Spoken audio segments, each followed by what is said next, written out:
भाई साहब, देश में सबसे बड़ा गुनाह है कि रोज़गार मांगना और सिस्टम से कोई सवाल करना। और सबसे बड़ा गुनहगार वो है जो ये सवाल करता है।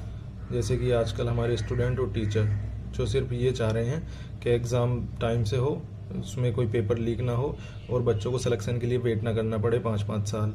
लेकिन पुलिस ने और सिस्टम ने उनके साथ क्या बिहेव किया, उन्हें आतंकवादियों के जैसे पकड़ पकड़ के घसीट रहे हैं, पीट रहे हैं। अरे वो टीचर हैं, हमारे देश का फ्यूचर सिक्योर करते हैं, और बच्चे अगर पेपर लीक हो ना होना और फेयर एग्ज़ाम की डिमांड कर रहे हैं तो इसमें कोई गुनाह थोड़ी है। क्या गलत मांग लिया बच्चों ने? एक सिस्टम जहाँ पेपर लीक ना हो, एक सिस्टम जहाँ उन्होंने सिलेक्शन के लिए 5-5 साल वेट ना करना पड़े, लेकिन पुलिस उन्हें आतंकवादी समझकर ऐसे पीट रही है जैसे उन्होंने कितने बड़ा टेररिस्ट काम कर दिया हो। और वहीं दूसरी तरफ भक्ति टूरिज़्म चल रहा है। अगर आप कांवड़ लाएंगे, सरकार से कोई सवाल नहीं करेंगे तो आपको पैर धोए जाएंगे, आपको कोल्ड ड्रिंक पिलाई जाएगी, आपकी सेवा की जाएगी। लेकिन अगर आपने सरकार से कोई सवाल कर लिया या सरकार के किसी फैसले पर उंगली उठा दी या फेयर एग्ज़ाम की बात कर ली, डिमांड कर ली, तो आपको आतंकवादी टेररिस्ट समझ के ऐसे पीटा जाएगा जैसे आप इस देश के हो ही नहीं।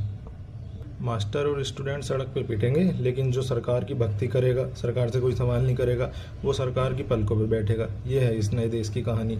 ये है हमारे देश की हालत कि जहाँ सरकार को एजुकेशन से डर लगता है और भक्ति को प्रमोट किया जाता है। पता है ना कि अनपढ़ रहेंगे तो इनकी सब बातें मानेंगे, कोई सवाल नहीं उठाएंगे। लेकिन अगर कोई एजुकेशन के लिए, फेयर एग्ज़ाम के लिए सवाल उठा ले तो उन्हें टेररिस्ट जैसा ट्रीट किया जाएगा।